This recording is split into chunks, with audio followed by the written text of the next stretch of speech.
Eh,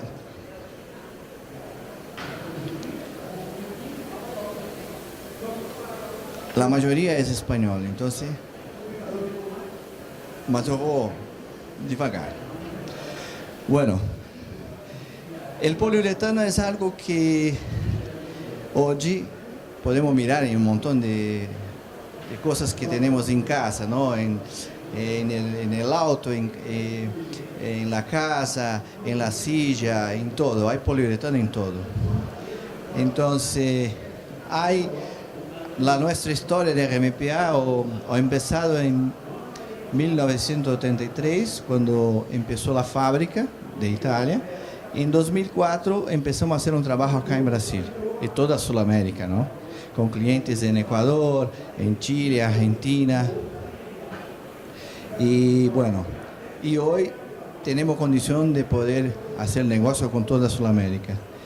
Tenemos una oficina acá en Brasil, en São Paulo, y un sitio a donde tenemos las máquinas para hacer un retrofit o arreglar algún problema que tenga.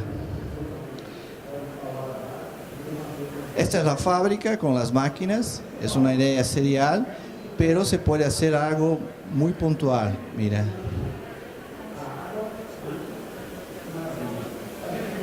Acá. ¿Cómo se hace? Está acá. Mira, acá es una máquina que tiene un avanzo para el cabezal. Se necesita, por ejemplo, hacer algo en un número mayor de moldes, que no necesite, por ejemplo, poner un carrusel. Las máquinas se puede hacer de diferentes situaciones. Mira, esto es una máquina que tiene dos contenedores a donde se puede poner polioles diferenciados de color para poder hacer un rojo o un gris o un rojo, un gris o un negro, preto o cinza. Acá una máquina con dos cabezas, porque muchas veces se va a hacer, por ejemplo, isolación térmica para heladeras. Entonces se tiene la necesidad de inyectar moldes muy grandes, entonces se puede hacer con dos cabezales. Acá es una máquina con pistón. Se tiene la necesidad de poner, por ejemplo, un material abrasivo que te da resistencia para hacer tapetes de camiones o alfombras. Entonces necesitas un pistón porque para que no haga ningún desgaste en la bomba. Entonces el pistón te va a dar una condición de poder trabajar con una carga mineral. Entonces, para tener resistencia mecánica.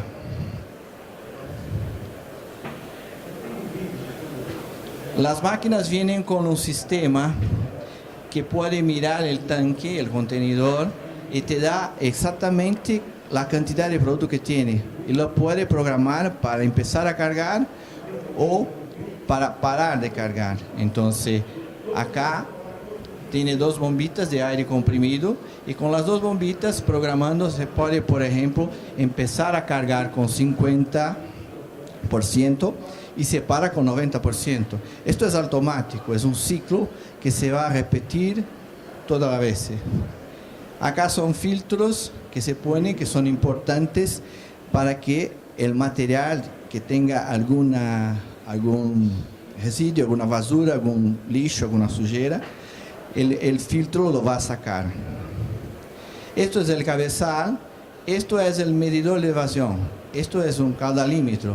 Entonces, esto lo que hace es calcular exactamente cuál va a ser la mixtura de producto para poder sacar la pieza que estás haciendo.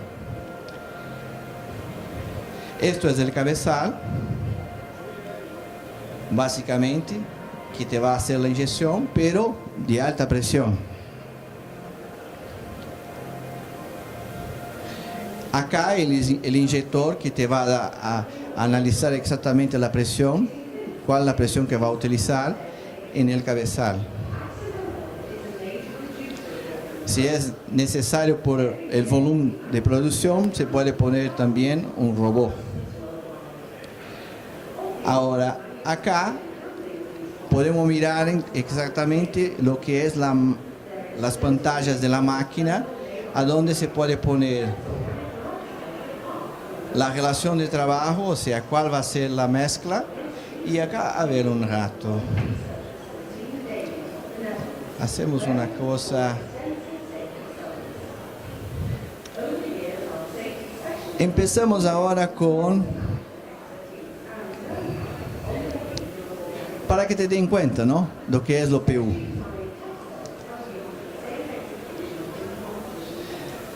Básicamente el poliuretano es la mezcla de dos productos, un isocianato y un poliol.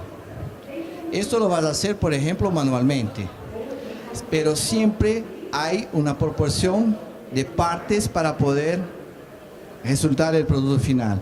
Acá tenemos el poliol, que podemos llamar de producto A, que te da una cantidad que va a ser determinada por el tamaño de la pieza que vas a hacer.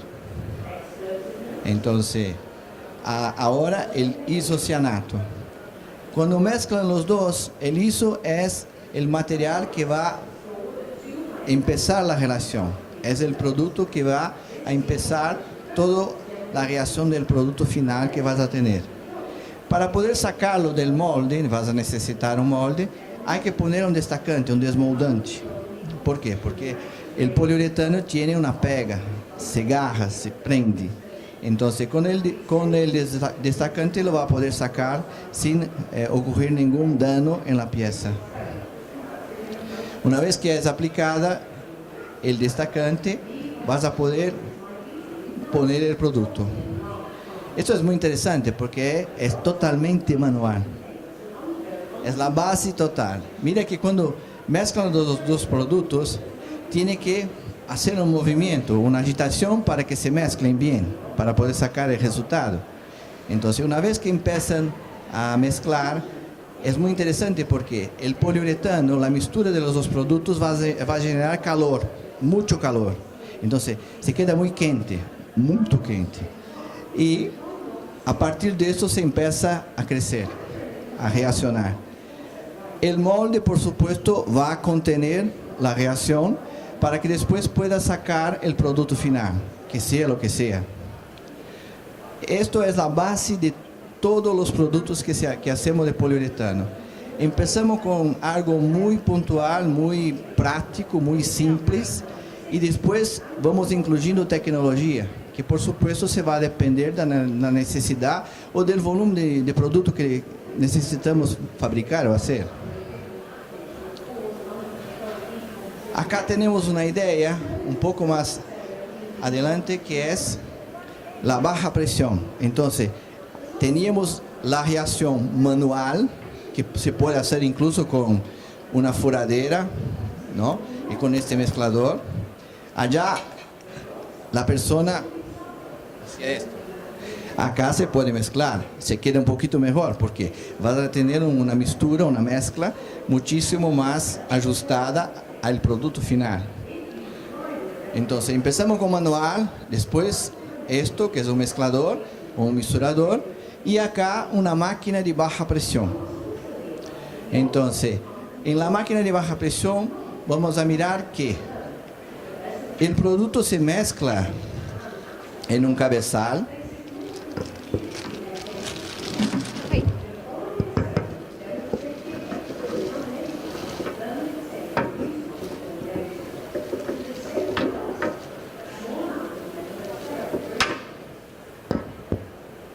Que básicamente puede mirar que usted tiene acá,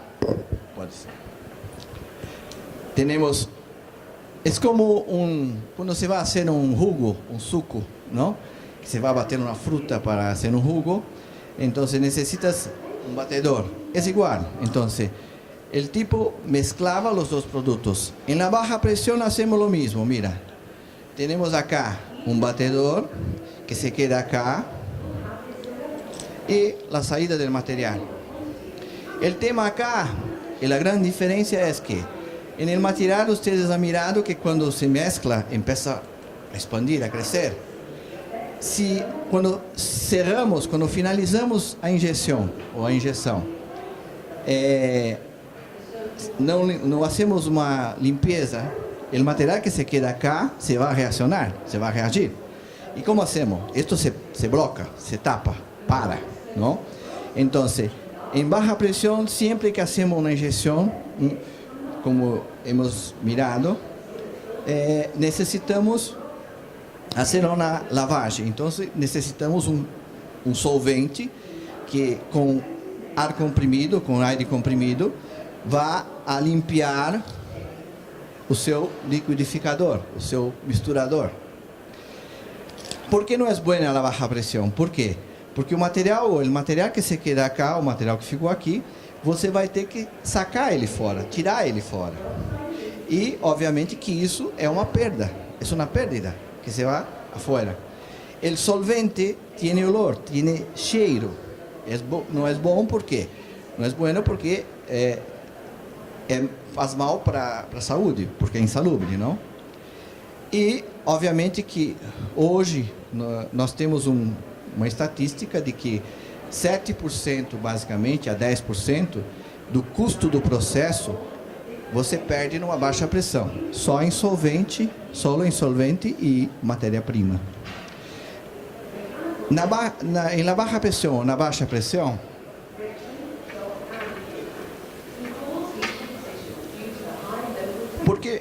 por que chamamos de baixa pressão?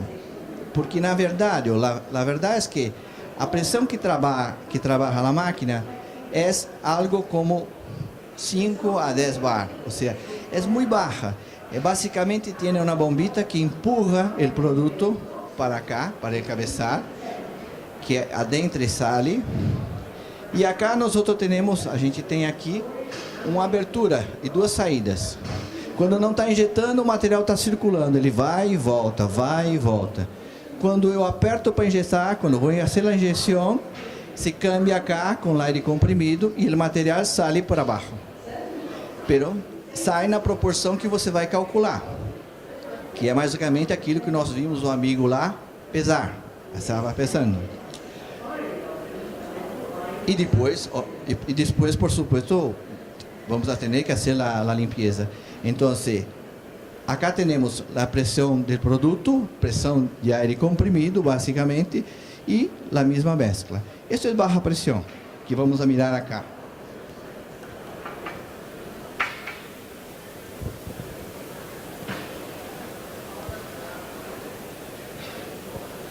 Já eu preciso de novo. Mira, quando pulsa o botão, a quantidade de material já está arreglada. Este pistonito se cambia. O tempo exato de salida do material lo vas a tener e depois necessita fazer a limpeza, a lavagem. Este é o tema de la diferença básica de baixa para alta pressão. Ou seja, você vai ter uma perda de basicamente 7 a 10%. Ou seja, você tem uma perda de 7 a 10% no processo.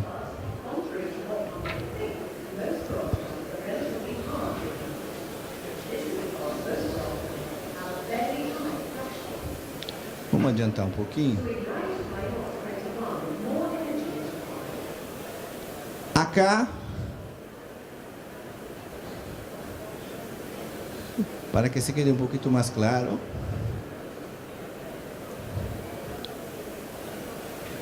Acá, perfeito. Isso é bem visual. Esse é o processo de alta pressão.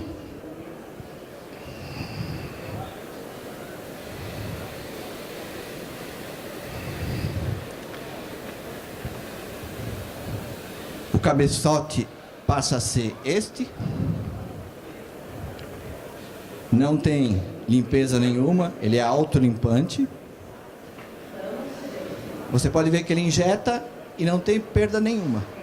Ele injeta, o material cai, termina e está injetado. Está finalizada a injeção e o produto final, a partir daí você vai fechar o molde, como nós vimos naquele primeiro filme, e você vai tirar o seu travesseiro ou a almofada. Qual é a diferença básica? O cabeçote de alta pressão, que a gente vai observar depois lá na foto, para que vocês possam identificar melhor, ele vai trabalhar com as mesmas saídas que você tem no baixa pressão. O material vai entrar e vai sair e retornar. Quer dizer, aquele processo de circulação que você vê na baixa, você vai ter na alta também, dos dois lados. Sempre produto A e produto B, como a gente viu na injeção manual. Só que vai agregar o quê? Como é que eu tenho e desenvolvo a alta pressão? Vai agregar uma pressão hidráulica. Então eu vou ter um pistão aqui dentro, que ele vai abrir e fechar. Basicamente ele vai fazer esse movimento aqui dentro, em que o hidráulico vai levar ele para cima e depois voltar. Esse pistão que sobe e desce, ele é o autolimpante. Então aqui nós temos a saída do cabeçote. Você vai ver que ela se movimenta.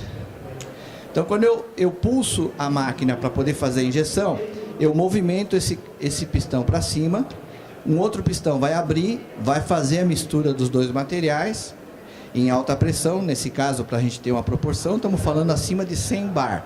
Na baixa pressão nós estamos falando de 5 a 10 bar, né? Nessa situação, o que acontece? A mistura é muito mais eficiente, muito mais ajustada à tua necessidade. E quando o cabeçote fecha,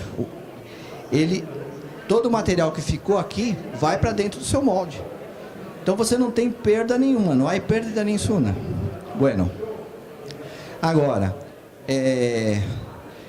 uma outra coisa importante que nós vamos ver é que a máquina de alta pressão, nesse caso a nossa máquina, ela te dá uma condição muito favorável de você elaborar diferentes programas, diferentes misturas, e você tem, em termos de toque, por exemplo, um travesseiro, porque basicamente, quando a gente fala que é a mistura de dois produtos, a gente tem o que a gente chama de poliol e um isocianato. O isocianato torna o material mais duro ou um pouquinho mais mole, mais blando ou mais duro, não? Dessa forma, se você aumenta a quantidade de poliol, você vai ter mais propriedade, ele vai ficar um pouco mais flexível. Se você aumenta o isocianato, ele vai ficar um pouco mais seco, um pouco mais rígido. Então, no viscoelástico, que é aquele NASA que a gente fala, quando você aperta, ele tem um retorno.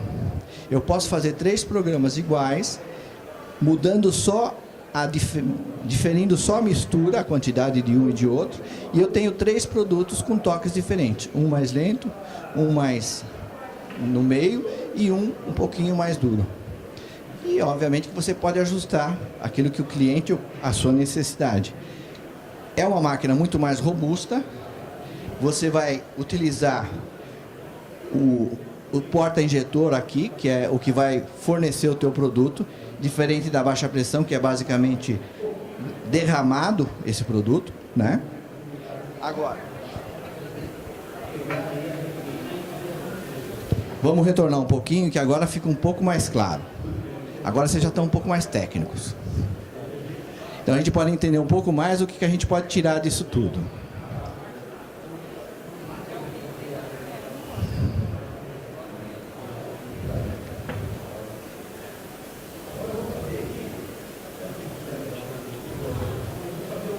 Então vamos lá. Quando eu falava da relação, a gente falava exatamente disso aqui. Então se eu colocar, por exemplo, ponto 50, eu vou ter 2 partes desse produto para uma parte desse produto. Eu posso colocar ponto 55, aí eu vou estar aumentando o meu poliol, ou eu posso colocar, vou estar diminuindo o meu poliol, ou posso colocar ponto 45. Das duas formas, eu vou mudar esse toque da minha peça que eu vou injetar. No caso, um travesseiro, por exemplo. Aqui eu tenho a quantidade de gramas que eu vou injetar por segundo. Quando eu vou injetar o material, a gente falou lá, no caso que nós vimos, você tem a quantidade total, ele misturou, no caso da baixa pressão também. Aqui eu posso dosar isso em segundos. Então, eu tenho 150 gramas por segundo e vou injetar uma peça de 650 gramas. Isso significa que eu vou injetar essa peça em mais ou menos 4 segundos. 4 segundos e um pouco. Porque eu vou estar colocando no meu molde 150 gramas por segundo e eu vou precisar de 4,2 segundos para injetar minha peça. A temperatura eu posso ajustar, máxima, mínima, e manter ela dentro da sua necessidade, tanto de um produto como de outro. A pressão de injeção que a gente estava falando também, eu posso ajustar. Esta aqui, esta e esta, são variáveis que uma vez ajustadas você não mexe mais. Eu vou mexer no quê? Eu vou mexer na minha relação, se eu quiser mudar o toque do meu produto, a quantidade injetada, que vai ser de acordo com a minha peça. Eu posso fazer um travesseiro de 650 gramas, um travesseiro de 1 kg, 2 kg, né? Isso é proporcional. E aqui você vai ter o peso específico. Por que o peso específico é importante? Quando você fala de um poliol ou de um isocianato, que são os dois produtos, o A e o B, eles têm um peso por litro. Então, esse material aqui, por exemplo, normalmente ele pesa 1,05 quilos por litro. Esse já pesa em torno de 1.200 gramas por litro. Como eu estou fazendo uma mistura aqui basicamente líquida, eu preciso informar para a máquina que ela não pode tratar como litro, mas dentro da realidade eu vou ter um peso específico para cada centilitro de material que eu vou estar misturando. Com isso, a sua máquina se torna inteligente e ela vai fazer exatamente o que você precisa dentro da tua necessidade.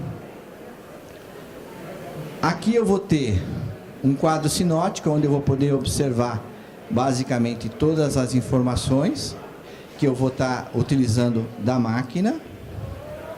E aqui uma coisa muito importante, que basicamente a gente tem hoje quase como exclusividade realmente no mundo. Você tem uma estatística. Então, cada injeção eu vou ter a data, o horário, o programa, o peso específico que nós falamos, aqui a relação de trabalho, que foi 0,50, a quantidade injetada, né, dos dois produtos. Dentro dessa quantidade, quanto é o produto A e produto B, poliol e iso. Na peça final, aquelas 650 gramas, quantas gramas do produto A e B, ou poliol e iso, temperatura dos dois e a pressão dos dois. Então, com esse quadro, que eu posso depois tirar as informações em Excel, eu posso fazer uma estatística e uma rastreabilidade, um acompanhamento da minha produção. Eu sei, por exemplo, que o meu funcionário, isso é uma outra coisa, né? Um dedo duro. Ele tinha que sair para almoçar meio-dia, só que ele saiu 11h46, tinha que voltar às 13 horas e voltou às 13h05. Tem funcionário que não gosta muito disso, né? Porque afinal de contas passa a ser um dedo duro. Mas para o empresário, para o chefe, para o encarregado da fábrica, você tem toda uma estatística. Você vai saber quanto foi produzido, quando foi produzido, se teve alguma variação, se a temperatura, por exemplo, se você esqueceu de ligar alguma coisa na máquina, ela superaqueceu ou esfriou. Aqui você vai ter uma estatística de peças por programa injetado. Então, digamos que você tem injetado um travesseiro no programa 1, eu tenho 10 injeções, então eu tenho 10 travesseiros injetados, ou alavanca de câmbio, enfim, seja lá a peça que for que você for injetar. Isso também você pode tirar a informação da quantidade de matéria-prima que foi utilizada, que pode ser definida por dia, por semana, por mês, enfim, como você necessitar. E pode fazer um PCP da tua fábrica. Quanta matéria-prima eu vou precisar, por que eu preciso dessa quantidade, enfim. Você pode controlar a tua fábrica simplesmente com a máquina que vai fazer as injeções para você. Agora sim, a gente está indo lá para os cases. Esse aqui a gente já viu, a baixa pressão a gente já viu também. Esse caso, por exemplo, é uma planta que existe na América do Sul. Eles começaram injetando com basicamente 2 moldes, os travesseiros, e fazendo aí uma quantidade que pode... Basicamente é interessante, um molde, dependendo do produto que você for injetar, no caso de um travesseiro, por exemplo, eu preciso de pelo menos... para injeção, o tempo é bem curto, é bem rápido, né? Então eu injeto, como a gente viu lá, se eu for injetar um travesseiro, 200 gramas por segundo, demora 5 segundos para fazer a injeção. Só que eu não posso abrir o meu molde antes de 4 a 6 minutos. Então, isso significa que, por exemplo, a cada 6 minutos eu tiro um travesseiro com um molde. Se eu tirar um travesseiro com um molde a cada 6 minutos, em 1 hora, eu vou ter condições de fazer 10 travesseiros. E aí você pode criar um programa de produção. Então, em 8 horas eu vou estar fazendo 80 travesseiros. E mensal, você também vai ter a proporção. Ou, eventualmente, um assento de cadeira, ou seja lá o que você for fazer. Então, isso também é interessante. Então, o que nós vemos aqui é que nesse caso a máquina não é o seu limitador, mas a quantidade de moldes que você tem, porque você tem um limitador de tempo para você poder tirar as peças injetadas. Uma coisa bastante interessante e importante é que os moldes são aquecidos. E, obviamente, que esse aquecimento vai ajudar. Lembra lá atrás quando a gente falou que o material, quando você mistura, ele gera calor? Esse calor é importante para ele expandir dentro do molde. Se eu tenho um molde frio, esse calor, essa energia vai se perder. Agora, se eu tenho um molde aquecido, o molde não vai roubar esse calor e, naturalmente, a sua reação vai ser 100% eficiente. Aqui nós temos um processo automotivo. É interessante porque você vai ver...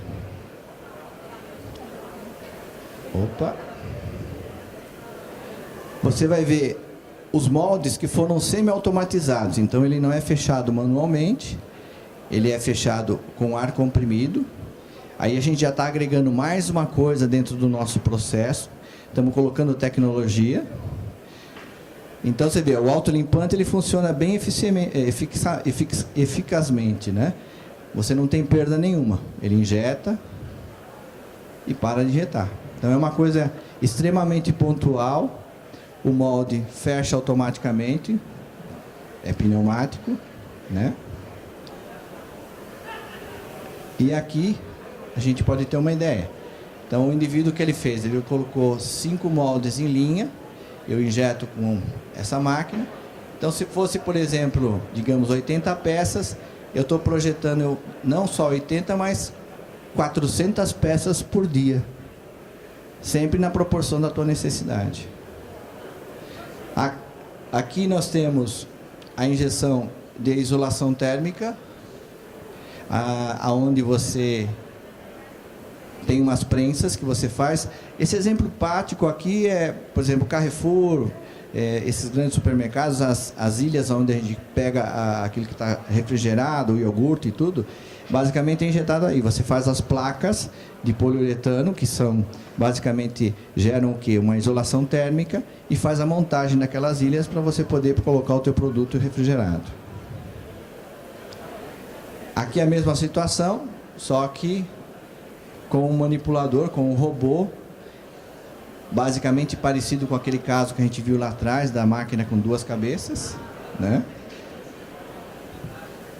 Aqui uma coisa, um caso bem interessante, que são os assentos sanitários, onde você pode injetar o produto dentro do seu assento sanitário e fazer ele estofado. Só um segundo.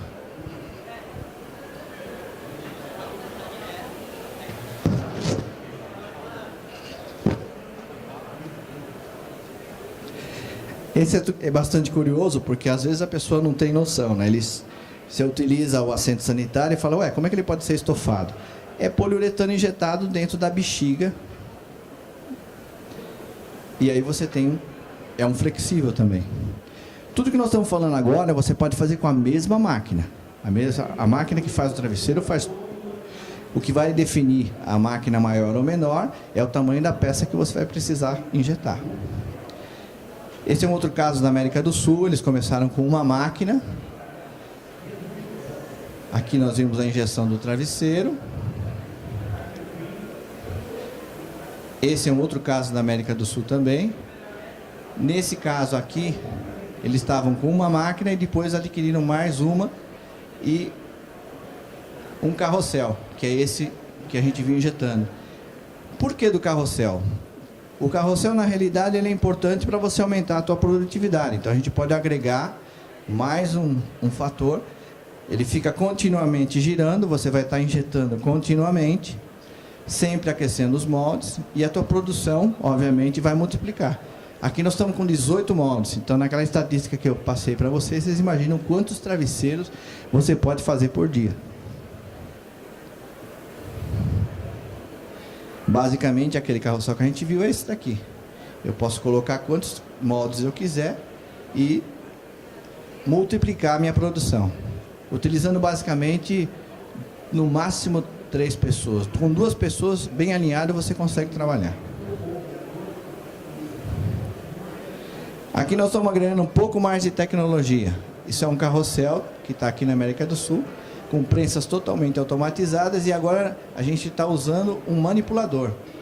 Saímos da condição manual para uma condição automatizada, né?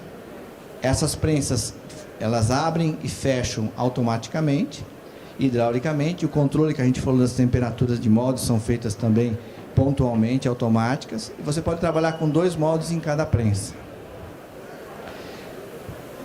Aqui a gente vai ver aquelas prensas trabalhando, e entre meio eles encaixaram um produto rígido para poder injetar. Aqui ele está injetando 2 cavidades flexíveis. O filme está um pouco alentado. Aí a prensa se fecha automaticamente.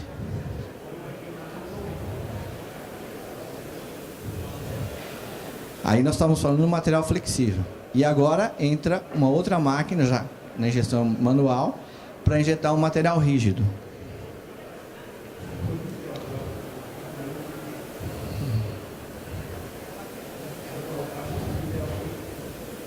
A prensa também vai se fechar automaticamente. Então, aí nós temos inclusive uma otimização, quer dizer, no único carrossel eu tenho possibilidade de fazer injeção de 2 materiais diferentes. Só que basicamente é a mesma máquina. Só que uma máquina, nesse caso, trabalha manual, aqui é o controle de temperatura dos moldes, e a outra trabalha automatizada. É lógico que se eu tenho, por exemplo, uma peça que eu tenho pouco consumo, eu faço na manual. Aquela que eu tenho grande consumo, eu vou usar a parte automatizada. Esse é um caso bem pontual também, só que aqui a gente tem um robô de alta tecnologia. A gente está falando aí de um carrossel de 24 estações, parecida com aquela lá. O robô é um robô de 6 eixos, que tem vários movimentos, não é só aquele manipulador que a gente viu, né? E, obviamente, com muito mais tecnologia.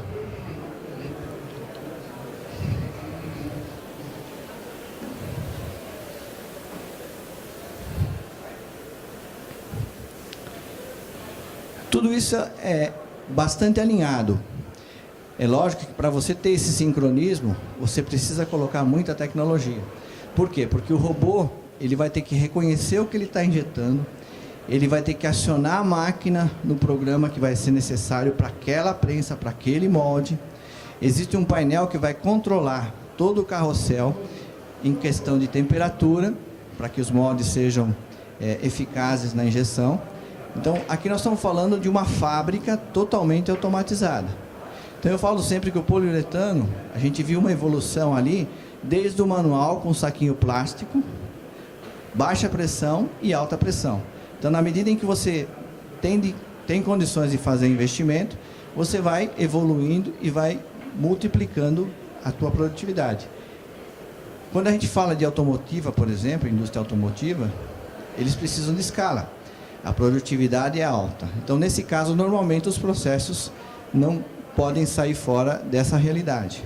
Agora, se eu falo de uma peça pequena, a garota que estava aqui, ela tinha falado que ela vai começar a fazer uma produção manual, artesanal. Então, ela vai começar a ter os primeiros contatos com poliuretano.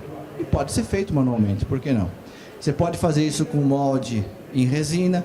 Só que o molde de resina, por exemplo, o que acontece? Ele é mais barato? É mais barato. Só que a repetitividade que você vai ter desse molde é menor. Então, se você vai fazer poucas peças, pode fazer o molde de resina. Se você precisa de quantidade e continuidade, você vai precisar do alumínio, que vai te dar uma resistência, uma condição de repetitividade de maior tempo. Sempre não esquecendo que você vai precisar aquecer esses moldes para você poder manter o teu processo. O poliuretano, ele tem uma diversidade de possibilidades. Eu falo que, em termos automotivos hoje, se a gente pegar os carros, a gente vê muito plástico, mas carros em valor um pouco mais alto, você vai encontrar um volume muito maior de peças. Eu tenho umas peças aqui, deixa eu pegar para vocês verem.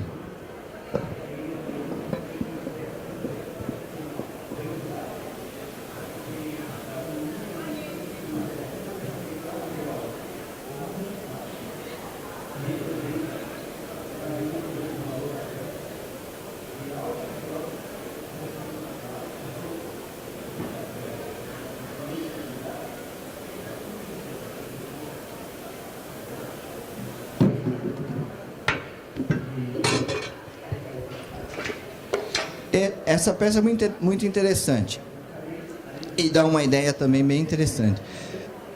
Aqui nós temos basicamente menos de 20 gramas de poliuretano.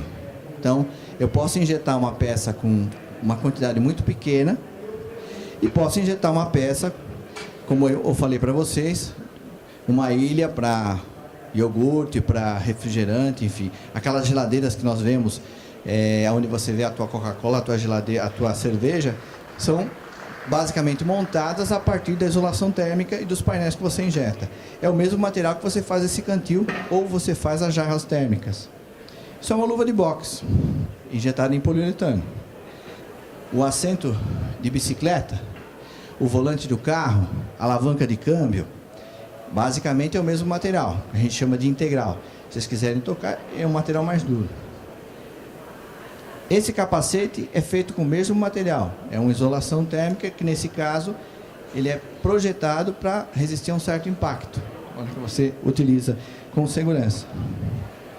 Essa pecinha aqui é aquela que nós vimos naquele último carrossel. Se a gente prestar atenção aqui, essa cavidade aqui que ele injetou manualmente é exatamente essa peça, que vocês veem que é uma base de um calçado. Então o PU, ele vai adentrando a sua vida. Eu falo sempre que uma máquina injetora, ela não é uma máquina só, ela é um negócio. Porque eu posso pular disso, porque aqui nós estamos falando de peças pequenas, então a mesma máquina, eu posso injetar isso, eu posso injetar isso, esta peça, qualquer uma dessas peças aqui, que tem um peso mais ou menos semelhante, e são mercados bem diversos, né? E você pode injetar. Lógico que um flexível não é o mesmo material que aqui, eu vou ter que tirar o material do tanque. Já esse material e esses são iguais. Então eu poderia injetar um assento sanitário e uma luva de boxe na mesma máquina.